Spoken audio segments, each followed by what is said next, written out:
Welcome everybody to the BPI annual fundraiser. And while it looks a little different this year, its impact hasn't changed in the slightest. In fact, amidst this pandemic, the work you do day in and day out could not be more important. The causes that you've dedicated a half century to could not be more critical right at this very moment. Fighting to fairly fund our public schools and support students in every neighborhood. Fighting to ensure families can put a roof over their heads and that communities get the investment that they deserve.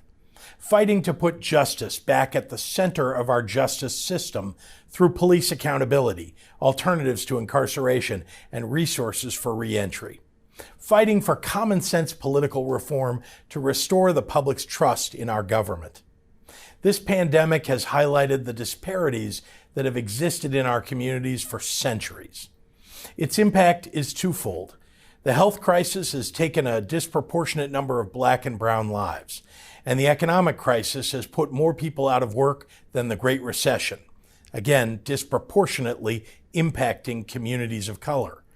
As much as we hate to admit it, this isn't what a just society looks like, but that's where we come in. As we battle this pandemic and look toward our recovery, we can build a better future for all of our residents. So to BPI and everyone gathered, thank you for your tireless work to fight for all our neighbors, especially those who've been left out and left behind for far too long. Together, we're going to create a more just society for every Illinoisan and every American. Thank you.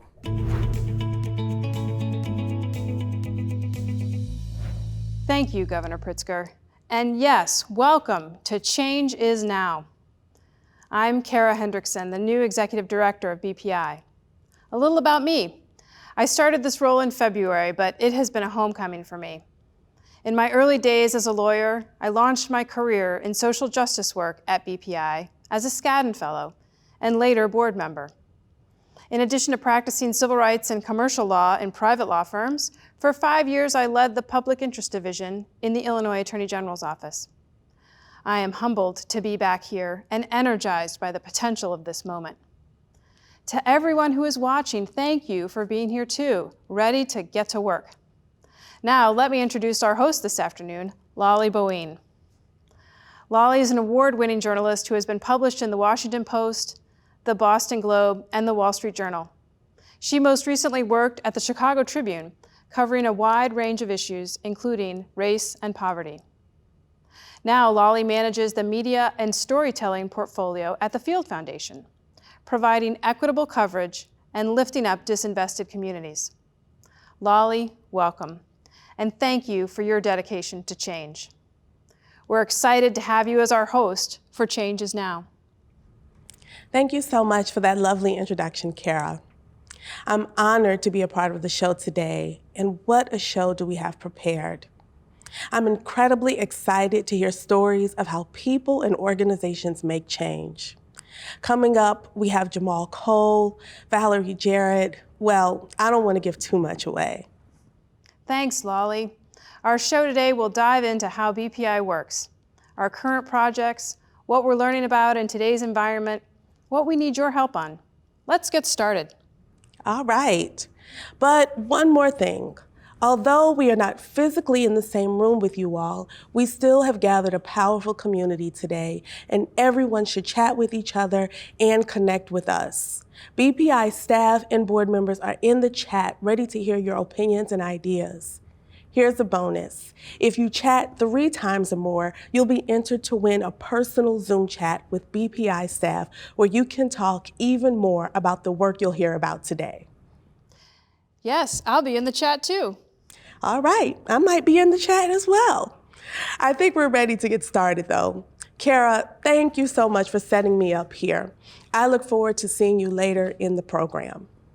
First, let me introduce someone who actually needs no introduction. Lieutenant Governor Juliana Stratton has some words for us. Homegrown right here on the south side of Chicago, Lieutenant Governor Stratton was a state representative before being elected lieutenant governor. Among her many responsibilities, she leads the Justice, Equity, and Opportunity Initiative for the state of Illinois. She chairs the Illinois Council on Women and Girls, and she is a champion of early childhood education and criminal justice reform. Please welcome Lieutenant Governor Stratton.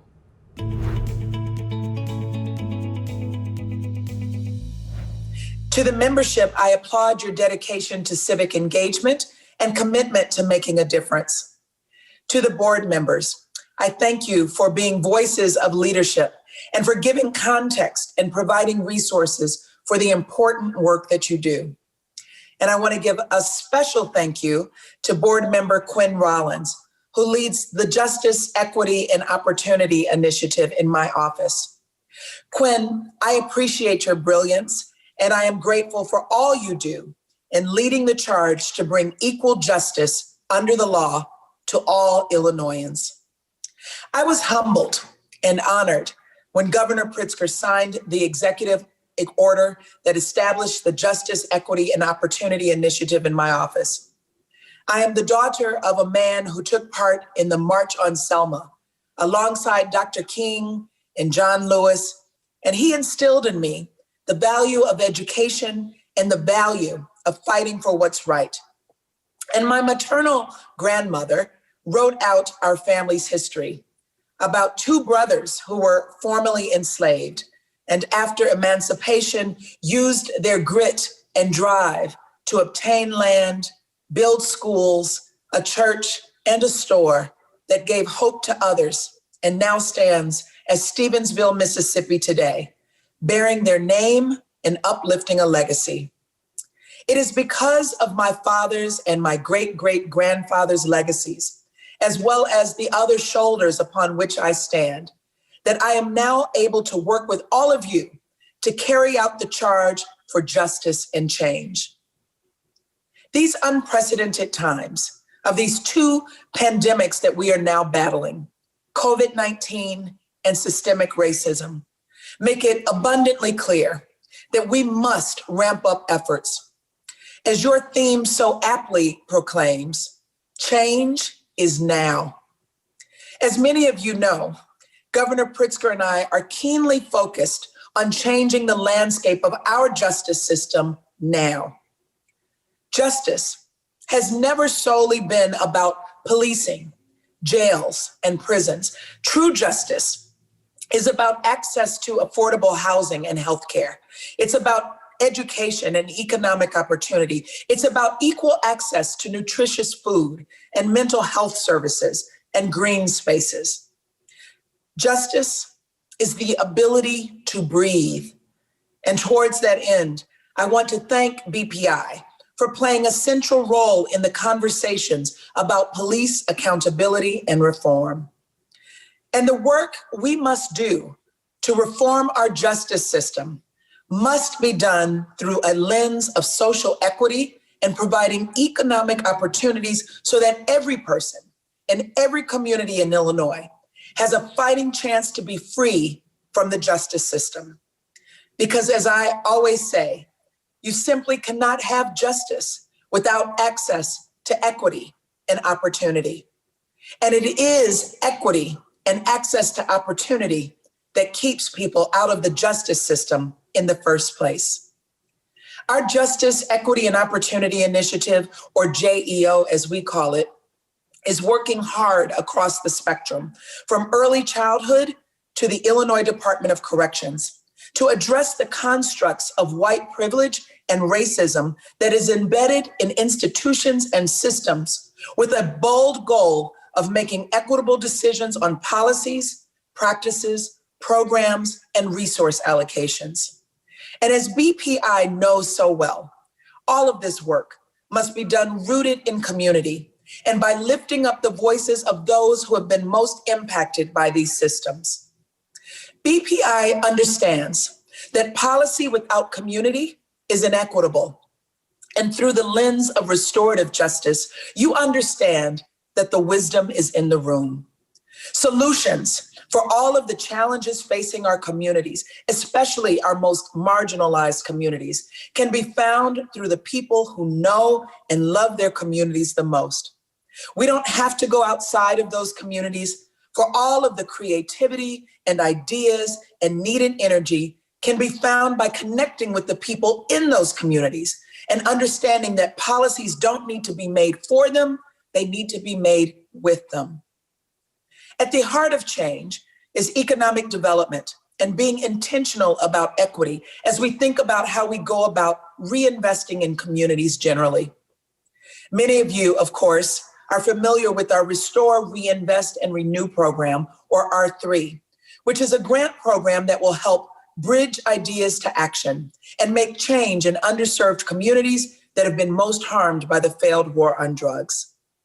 The R3 program will drive 25% of the net adult use cannabis tax revenue to fund programs and strategies that reinvest in communities all across the state that have suffered from historic disinvestment. But we know that equity is not just in the outcomes. From listening to communities, we know that equity also must be embedded in the process. So when communities said that they wanted the grant to be accessible, we built out an easily digestible website and did virtual town halls throughout the state. When communities said it's helpful to have more time to apply, we doubled the time frame that the application would be out. And when they said they wanted to ensure that people from communities could review the applications, we trained nearly 150 local residents from R3 communities so that they could review the applications themselves. And the result? A historic number of applications, almost 400, from communities presenting their very best ideas. Now, this month, our administration also launched Healing Illinois, a $4.5 million grant program that is a new and bold first step to address racism and provide ways for individuals and communities to restore and heal. Our commitment to healing is being demonstrated by allocating those funds to be used by community-based organizations of all sizes. And the goal is to help bring people together around what can be a challenging, sensitive, and difficult topic: race and the effect on all of us, especially the trauma felt by Black and Brown people. Governor Pritzker and I are committed to making a real change in our state. And at a time when organizations throughout the nation and across the globe really are reflecting on what they must do to ensure that they are doing their best racial justice work. Here in Illinois, we have put real dollars to support the organizations on the front lines to ensure that we don't just talk the talk, but we walk the walk. But we cannot do it without each and every one of you. So continue to be civic-minded, encourage change, work to elevate programs and initiatives for the greater good.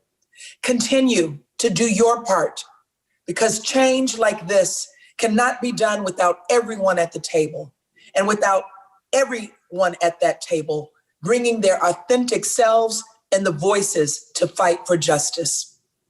I'll be right there, right alongside of you, and I look forward to getting things done together. Thank you.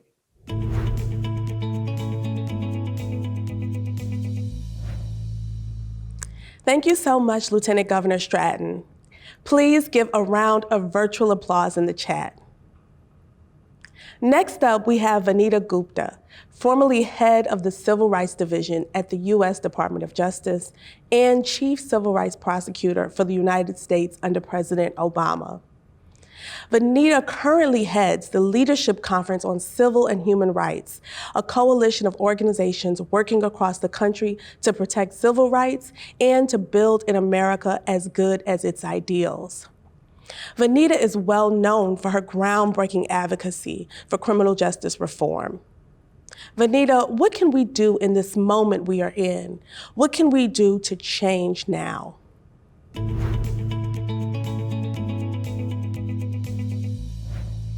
Even virtually, I know this community is primed to walk alongside many others across Chicago, across Illinois, and across America to demand a new future.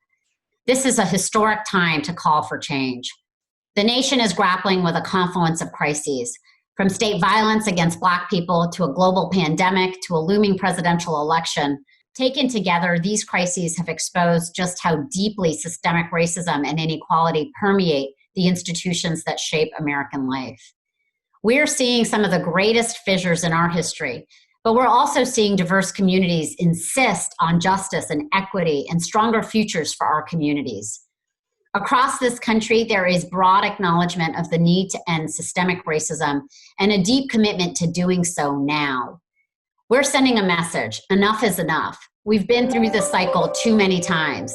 And organizations like BPI, at work to combat injustice for decades, are doubling down on their work to transform our criminal justice system, work for stronger communities everywhere, and build the future of public safety. How each of us shows up in the days and months will make all the difference. It's up to us to save the soul of our nation and to be louder than ever, to demonstrate and to raise our voices for justice. Wherever you sit, there's a role for you. In the streets, in the media, in courts, in Congress, in cities across America.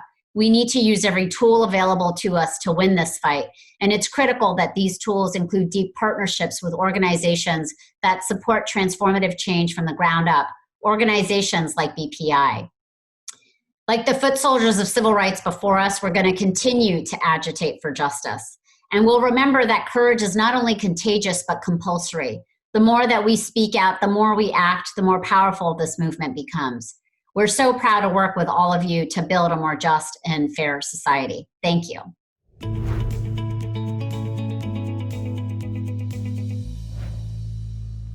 Vanita, thank you.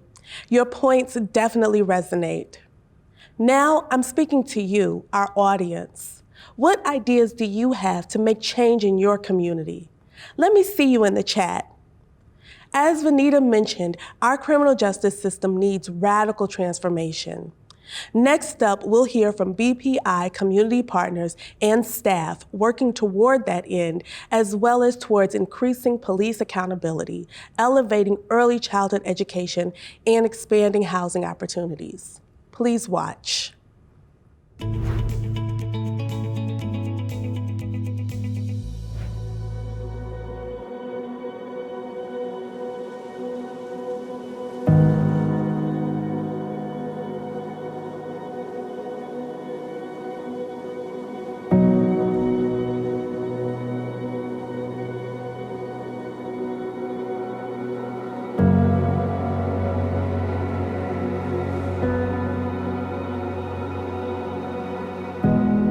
In Justice Reform, we really work to center the voices and the experiences of our community partners as we work to transform the criminal legal system. We do this in a number of ways, be it through working on sentencing reform, expanding higher education in prison, exploring diversion opportunities, as well as advocating for decarceration and looking into what does reentry housing look like. BPI has helped with mentorship with me. Working with them has also given me an affinity for policy and how things actually work in Springfield and actually to be able to get things done.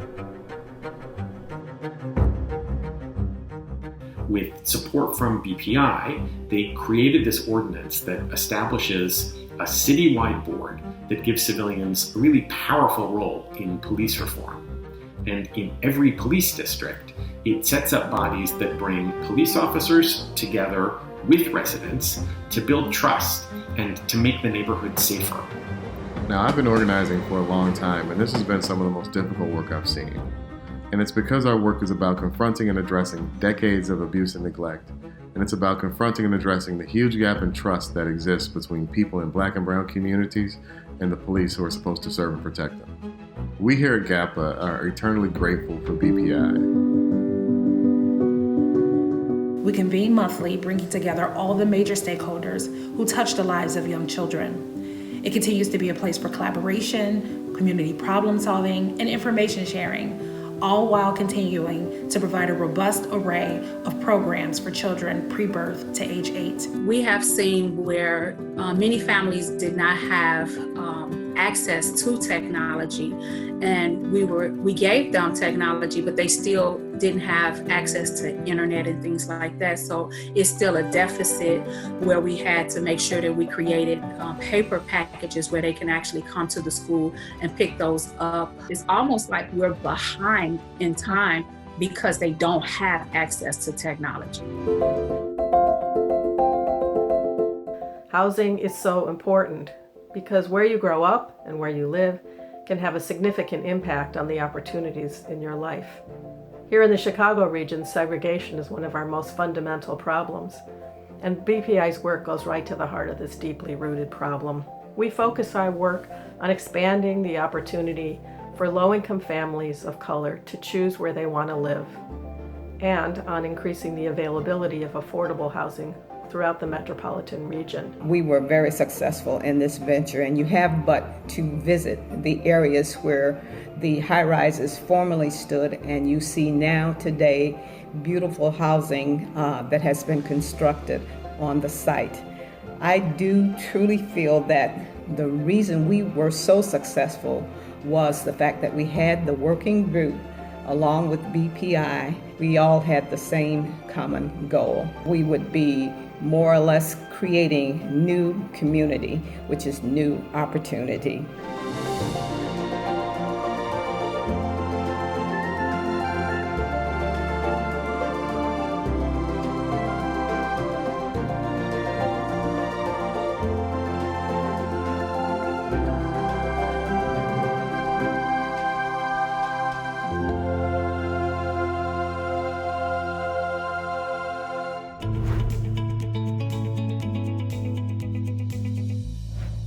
Well, that's quite a snapshot of where BPI stands today.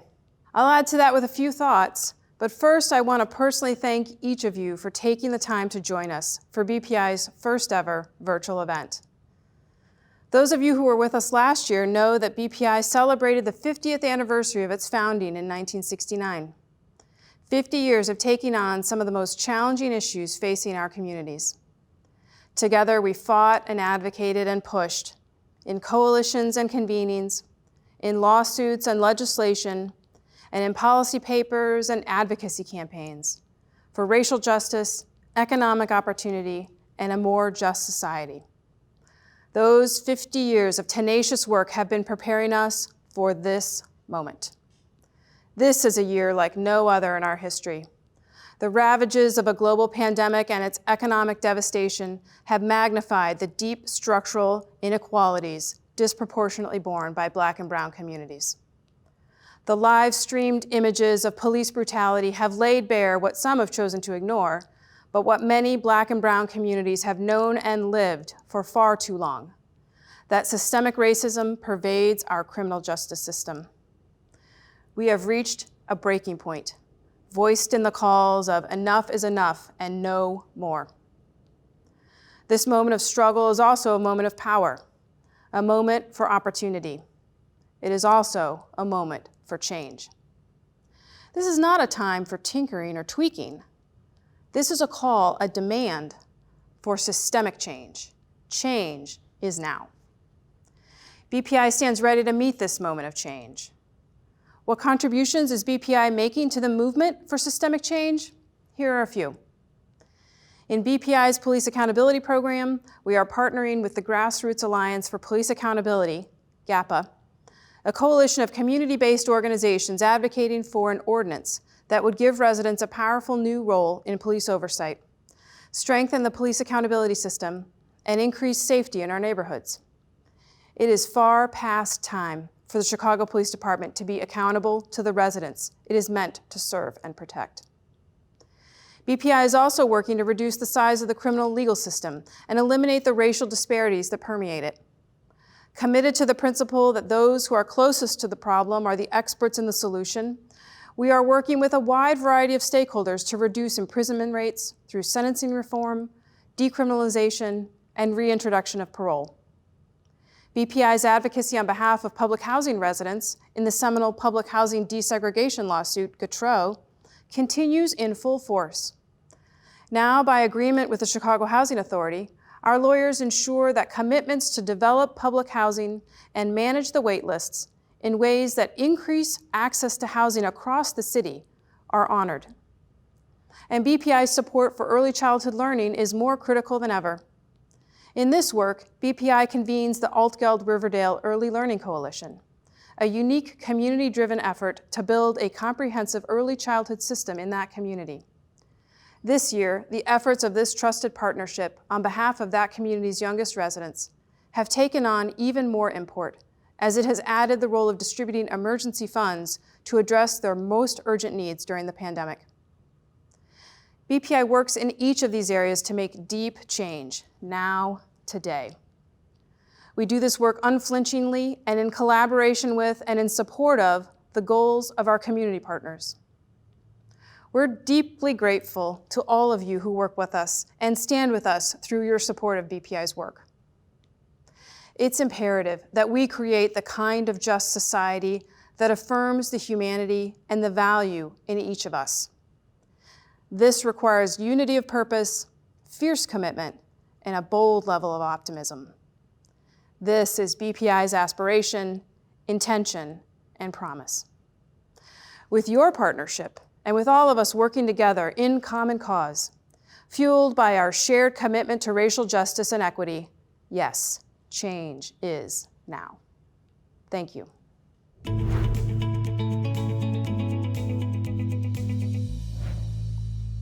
Thank you, Kara. I want to remind the audience that you can support BPI at any time by texting "Change is Now" to 44321. Next, I want to shift your mindset a little bit. We've heard all about structural and policy changes from Kara, Vanita Gupta, Governor Pritzker, and Lieutenant Governor Stratton. Next, we have the opportunity to hear about how systemic change can be manifested and influenced through art. Adrienne Moore starred as Cindy in Orange is the New Black. This show opened a new era of representing types of people Hollywood storytellers have traditionally ignored and sometimes disdained. There were poor women, Black women, brown women, trans women, immigrant women, elderly women, mentally ill women, women with double-digit dress sizes, women in prison represented. And its raw depiction of systems, judicial, social, patriarchal, hit home with audiences. Adrienne Moore is here to tell us how her acting, her art form, moves society forward. After Adrienne, we will be treated to a special performance from young artists from the Chicago West Community Music Center, vocalist Brianna Cords and pianist Quentin Smith. CWCMC works with youth on the west side of Chicago, leveraging the power of music as a catalyst to raise community spirit and connection. I think you'll love their rendition of "A Change Is Gonna Come," a song as relevant today as it was in 1963. Adrienne.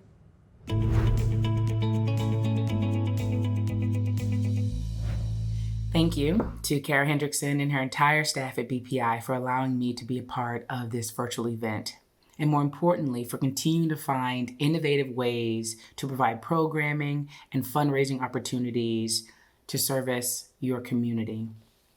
I've always believed in the power and impact of art, not only to entertain, but to teach. To teach us what?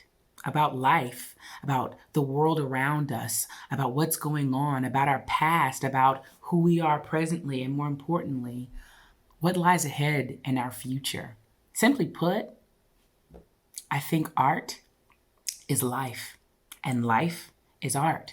And it's in this mirroring effect that we are really able to see how we are impacted as a community. Throughout history, great literary works such as To Kill a Mockingbird, which depicts the unfortunate truth of our nation's past, to great explosions in art and music like the Harlem Renaissance and blues that were cultivated out of periods of struggle and frustration. Even dance embodies the inner soul's expression of emotion.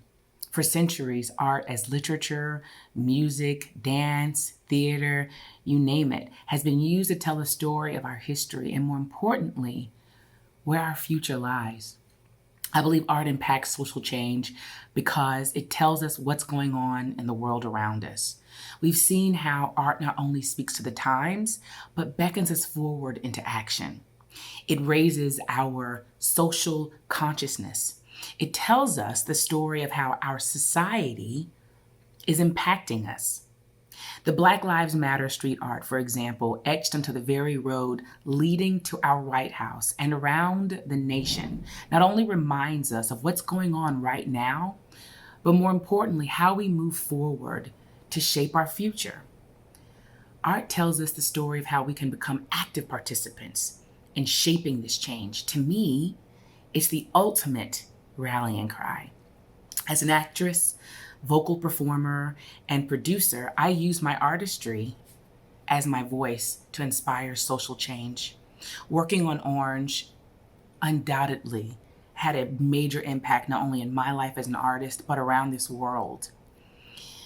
Silently, I always wished that my work as an artist would be impactful in this world and in a good way. And Orange just happened to be that catalyst for me, covering stories and storylines like Black Lives Matter movement, to the overpopulation and privatization in our prison systems, even to the horrific truths about the dehumanization and deportation of our immigrant community, the very people who helped build our country.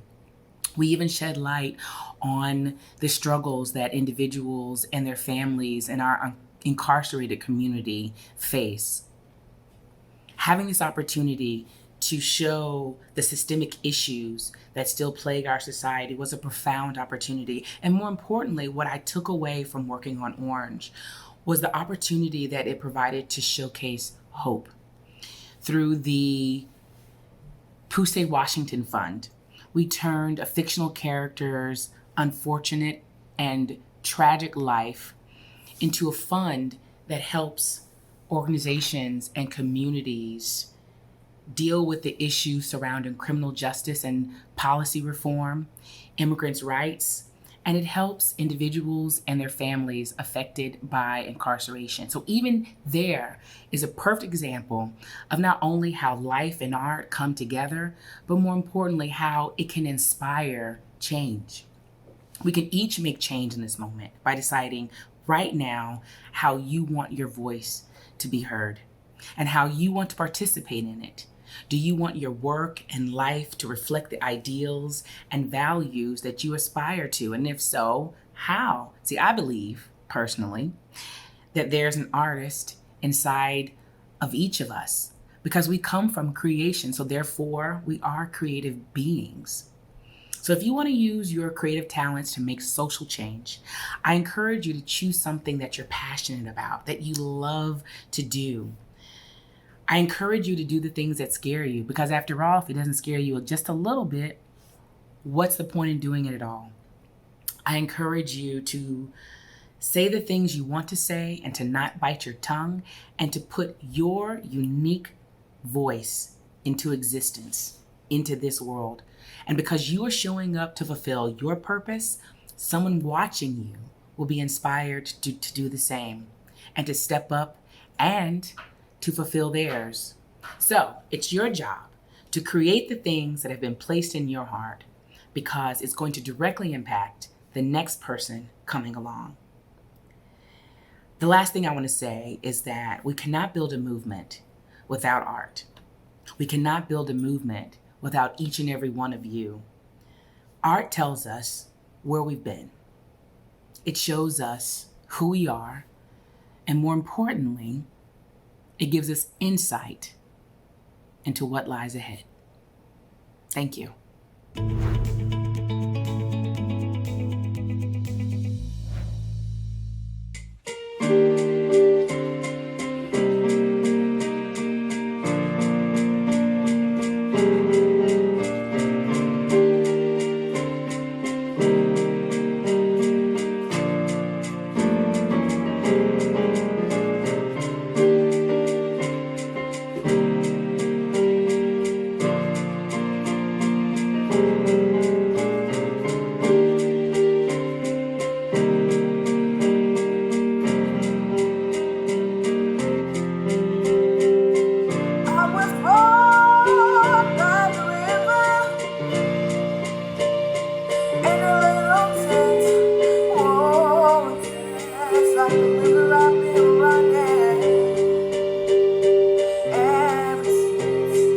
It's been a long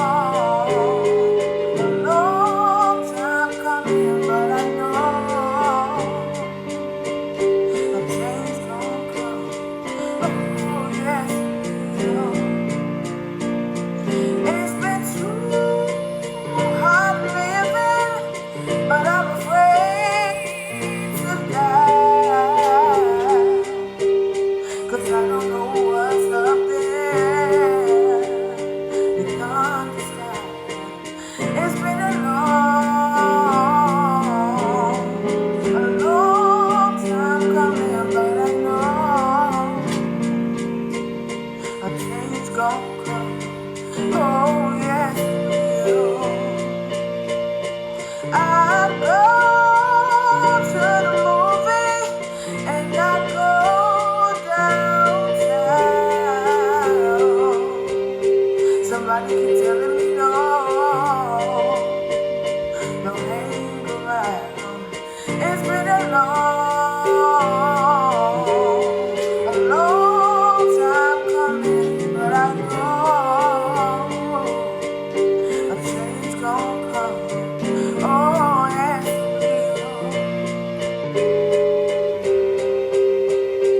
And I go to my brother and I say, brother, help me please.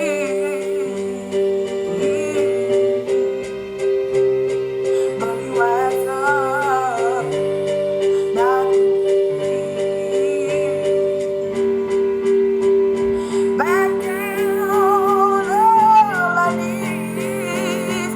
No, there's been times that I thought I could last for long, but now I'm able to carry on. It's been a long time coming, and I know a change gon' come. Oh, yes, it will.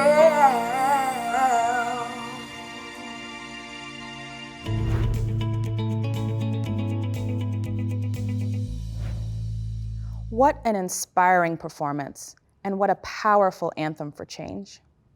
Thank you, Brianna Courts and Quentin Smith and the Chicago West Community Music Center for the gift of your talent and the moving call to action of your performance. I'm Sarah Walker-Pauls, co-chair of today's event and a member of the BPI Board of Directors. And I'm Steve Galler, Sarah's co-chair. I also serve on BPI's board. When we began planning for this in-person dinner late in 2019, I couldn't have imagined we'd be gathering virtually today. But I think we can all agree that today's show has been pretty amazing so far. Yes, Steve, it was great to hear from Governor Pritzker and inspiring to connect with the ideas of Lieutenant Governor Juliana Stratton, Vanita Gupta, and Adrian Moore. Hearing from Kara and seeing BPI's work in the video, more inspiration for sure. And we have more great conversations ahead. I can't wait to hear from Valerie Jarrett and Jamal Cole. But before we go forward, we want to take a moment to say please and thank you. Please, if you can support BPI's work for change today, it is easy to do it right now. Just pull out your phone and text "Change is now" to 44321. And please know that your support at any level is a great help to the work you're hearing about today. The work of making systemic change requires more than just well-meaning individuals. It requires a community of the committed. Now more than ever, we need systemic societal change. By supporting BPI's important work, I know that in some small way, I'm helping to make our society a bit more fair, more just, and more equitable. I love that sentiment, Steve. It reminds me of one of my favorite sayings: we are all crew, not passengers. Steve, as you know, BPI does some of its best work in deep collaboration with public and community stakeholders. I didn't learn about BPI in the headlines. I was introduced to BPI by a friend familiar with its work, and as I learned more, I was inspired to join the board and to support its mission, because it's empowering and, frankly, an honor to contribute to the BPI legacy that goes back over 50 years and to the work BPI is doing now as a driving force in housing, criminal justice, and early childhood education. Yes, that's right, Sarah. And a big thank you to our loyal BPI supporters and to those who are choosing today to join the BPI community and the BPI cause for the very first time. Thank you so much. Thank you. Together, we are a powerful community for change. All right, Lolly, your turn again.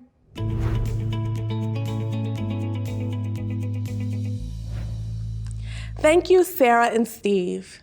And thank you, Adrian Moore and Brianna and Quentin from CWCMC for that beautiful rendition of A Change Is Gonna Come. Next, we have 3 change makers you'll wanna hear. Coming up first, none other than Valerie Jarrett, former senior advisor to President Barack Obama. After we hear from Valerie, BPI's board chair, Jonathan Caden, will preside over the BPI award presentation. We have 2 Chicago superstars here today. But first, Valerie. As most of you probably know, before Valerie moved onto the national stage, she was invaluable here in Chicago. She worked for both Mayor Harold Washington and Mayor Richard Daley, and as CEO of this Habitat company. At the White House, in addition to providing counsel to President Obama, she managed the White House Office of Public Engagement and Intergovernmental Affairs. She also managed the Office of Urban Affairs. She is now a senior advisor at the Obama Foundation, a distinguished senior fellow at the University of Chicago Law School, and she recently published a book titled Finding My Voice. Let's please welcome Valerie Jarrett to this virtual stage.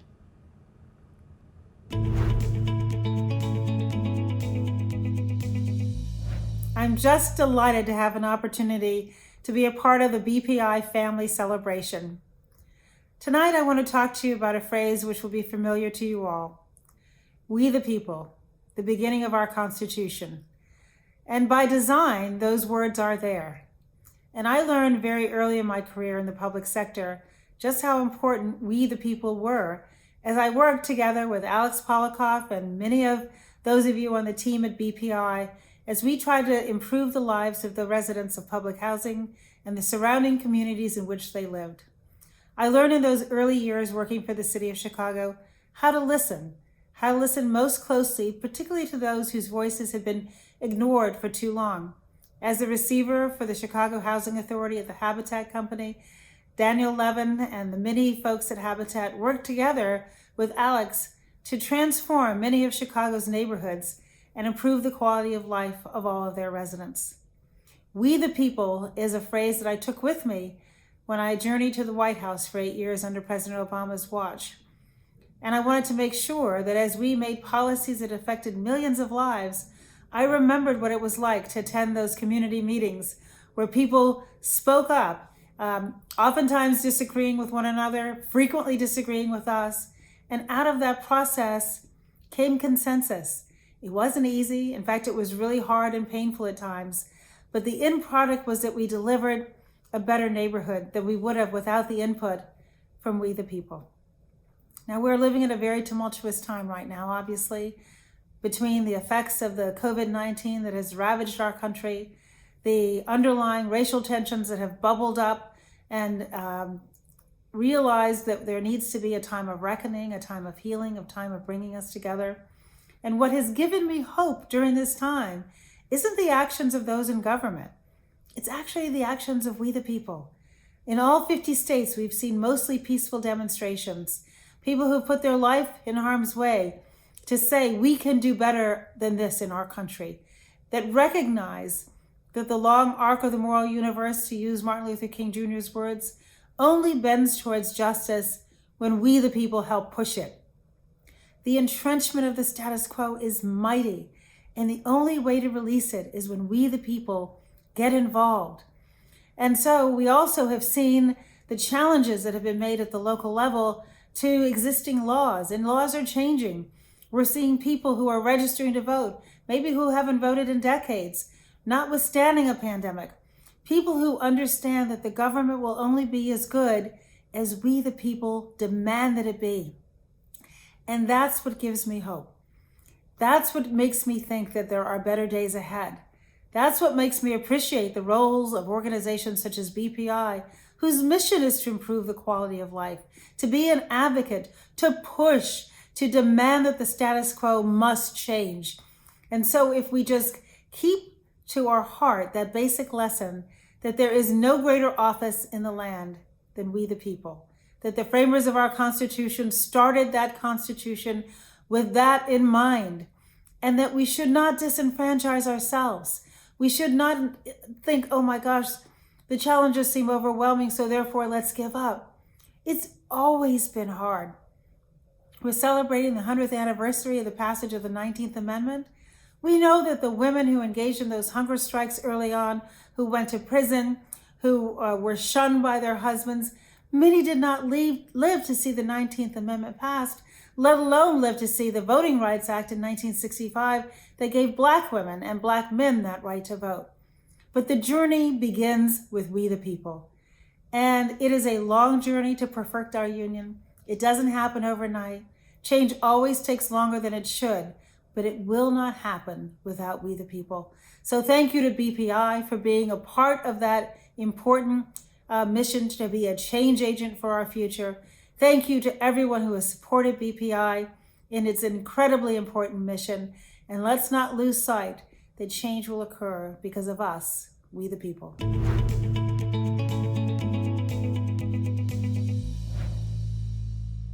Thank you, Valerie. Your message and your presence are as inspiring as ever, truly empowering, and a challenge to all of us.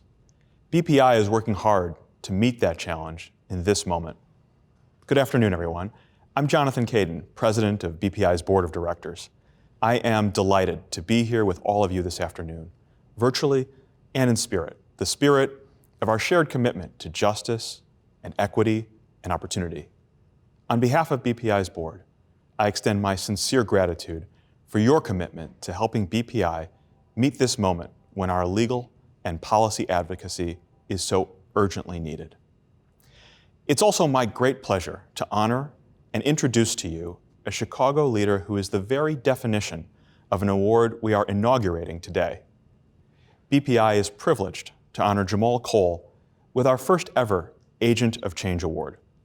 Jamal is the founder and CEO of My Block, My Hood, My City, Chicago's fastest growing social impact organization. Jamal and his group are working to meet the challenges of both making change today and planting the seeds of change for tomorrow.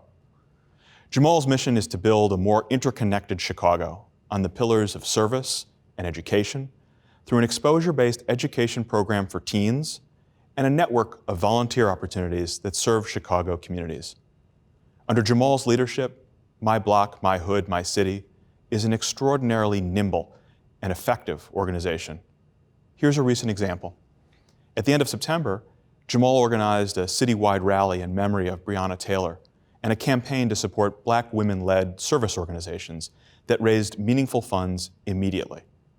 A few months prior, My Block, My Hood, My City began a relief fund for small businesses hurt by looting and vandalism during the George Floyd protests and raised $1 million in only 2 days. In a time that needs leaders, Jamal stands out as not only a visionary leader, but truly a gift to the city of Chicago. You can see why his leadership and track record required us to create a whole new award to honor him. Let's hear directly now from Agent of Change, Jamal Cole.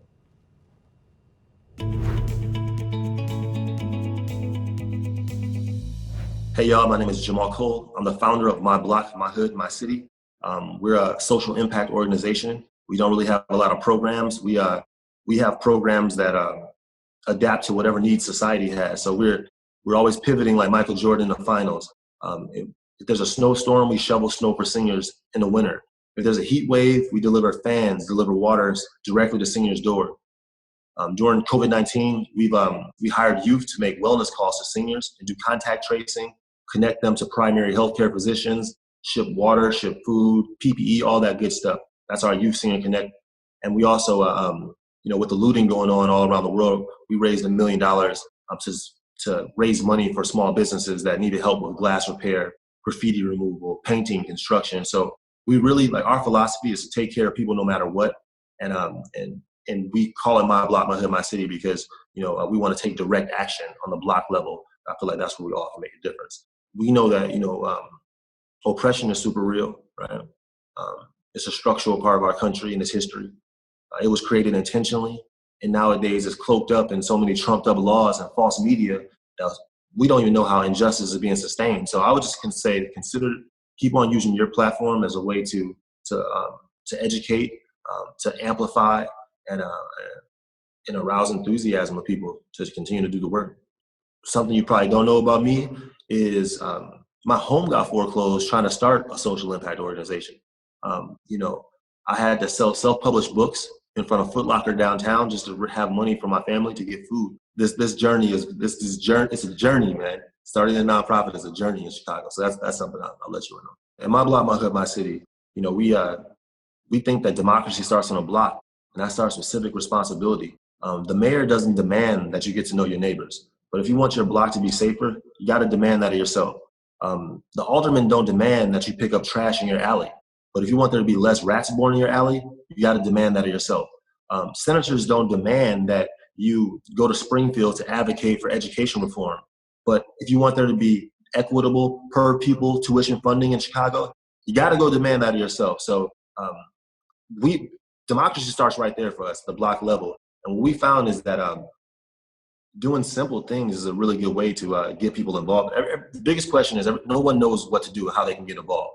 But guess what, man? Everybody can grab a shovel and get involved. Everybody can put on some gloves to help clean an alley. So we always start right there. And it's really just taking personal responsibility for your actions. And that's civic responsibility and personal responsibility are kind of the same thing. So we don't depend on big city government to make our block safer. We make sure we demand that of ourselves.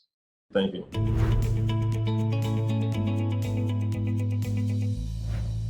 Thank you, Jamal, for your incredible work and for inspiring all of us to meet the challenge of making change in all of the ways we can. It's my privilege now to introduce another individual who has worked hard to make change for a long time. We began with Jamal, Chicago's hometown hero. Next is our BPI homegrown hero. And as of this afternoon, our BPI Champion of the Public Interest, Hoy McConnell.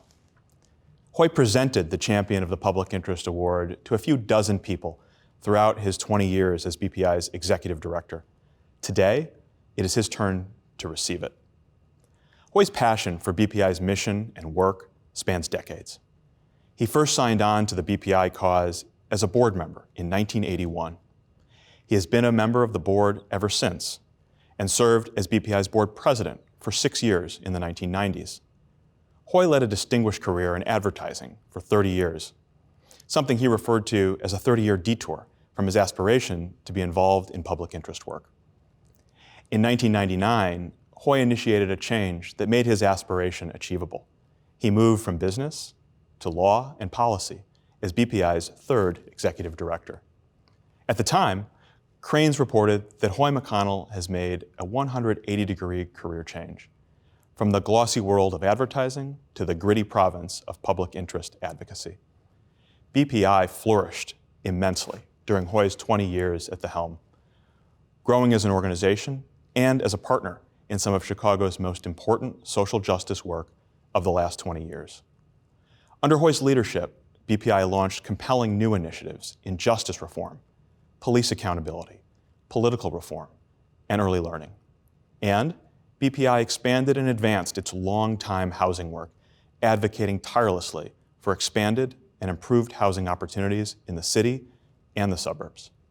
On Hoy's watch, BPI received the MacArthur Foundation's Award for Creative and Effective Institutions and the United States District Court for the Northern District of Illinois Award for Excellence in Public Interest Service. Hoy's deep personal engagement in BPI's issues at every level can be seen across all of our programs.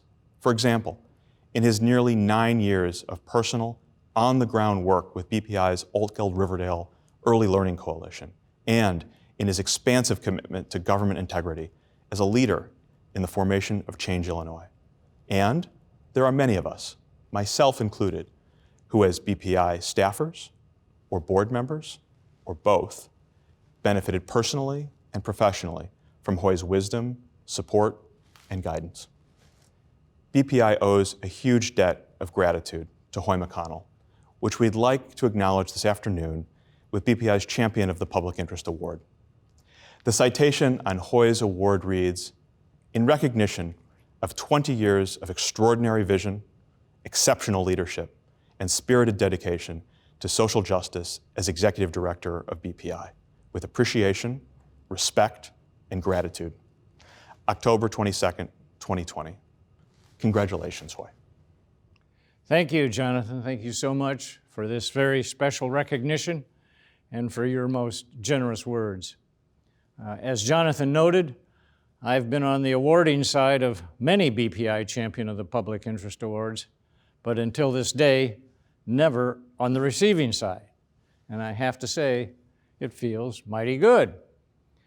You know, I've been deeply involved with BPI for almost 40 years, so I know what a truly extraordinary organization BPI is. How much it's done over the years to battle racial discrimination, to stand up for equity and opportunity, and to help improve the lives of people marginalized by injustice and systemic racism.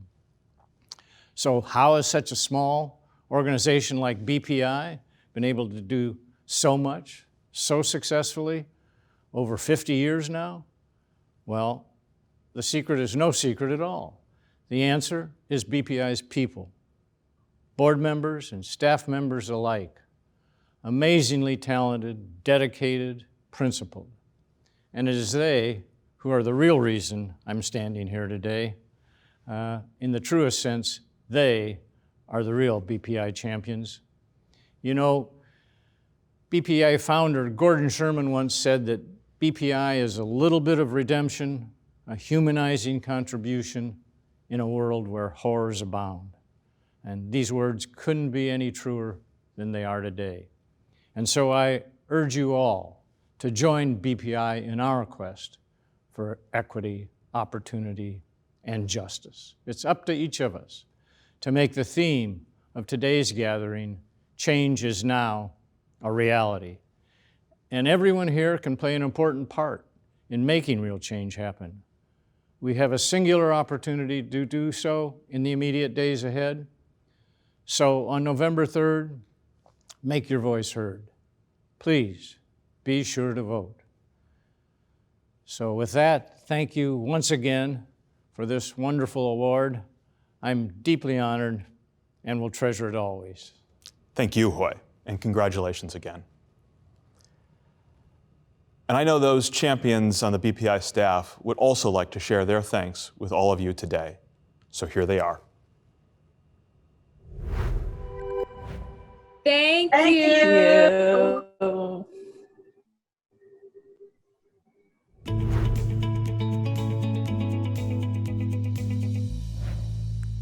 Wow, what a team BPI has. I thank each of them. We hope that Change Is Now has opened your eyes to the vast number of ways that individuals and organizations are working toward a just society and are making change now. Yes, thank you to everyone who was with us this afternoon. We hope that you gained a few ideas of what you can do now to make change. And we hope one of those ideas is to partner with us at BPI. Through a donation you can give by texting Change Is Now to 44321, or through checking out our website to learn more about our work. Thank you. Did you chat at least 3 times? It's not too late. Let us know in the chat what you thought of this program and your own next steps. Everyone who chats at least 3 times is entered to win a Zoom call with BPI staff. We'll get in touch with the winner tomorrow. Thank you, everyone. To close us out, please enjoy Maceo from the Oh My's, an artist featured in Rolling Stone as an artist you need to know. Thank you, everyone. Thank you, BPI, for having me. I love seeing this community gathered for this show. Together, we have power. Together, we're moving forward.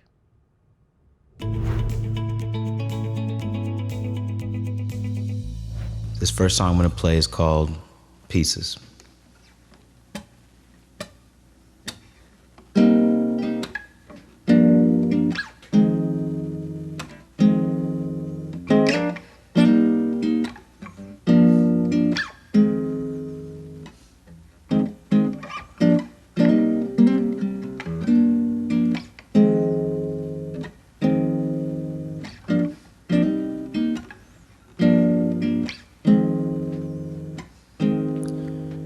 In the dark, showed me things I never knew.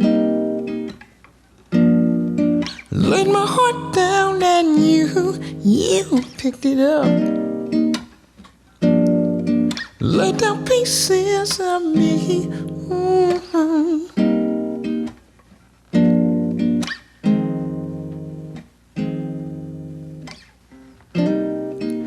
In the darkness there's a furnace burning. In the sweat there's something healing, pouring puddles in a palm. One thunder, I can feel it in your love. Picked up the pieces when you laid me down in the dark. Showed me things I never knew. Laid my heart down and you picked it up. Laid down pieces of me.